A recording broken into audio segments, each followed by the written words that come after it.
আসসালামু আলাইকুম ওরহমতুল্লাহি ওবরকাতু। আজকের ভিডিওতে আলোচনা করা হবে বুখারী শরীফের 1523 নম্বর হাদিসের বঙ্গানুবাদ। উক্ত হাদিসের সংকলন তত্ত্ব। আলোচ্য হাদিসটি প্রখ্যাত হাদিস বিশারদ শায়খ ওয়ালিউদ্দিন আল খতিব রহমতুল্লাহ আলাইহি সংকলিত মিশকাতুল মাসাবিহ হাদিস গ্রন্থ এর কিতাবুল জানাজাহ থেকে সংগৃহীত। হাদিসের অনুবাদ। আবু মুসা আশআরী রাদিয়াল্লাহু তাআলা আনহু থেকে বর্ণিত, তিনি বলেন, রাসূলুল্লাহ সাল্লাল্লাহু আলাইহি সাল্লাম বলেছেন, ক্ষুধার্তকে আহার দাও, অসুস্থ ব্যক্তির সেবা করো এবং বন্দীকে মুক্ত করো।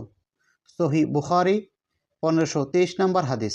বিশেষ দ্রষ্টব্য: সর্বজনীন পূর্ণাঙ্গ জীবনবিধান ইসলাম মানবতার উৎকর্ষ সাধনের লক্ষ্যে মুসলমানদের মধ্যে পারস্পরিক সহমর্মিতার প্রতি যথেষ্ট গুরুত্বারোপ করেছেন।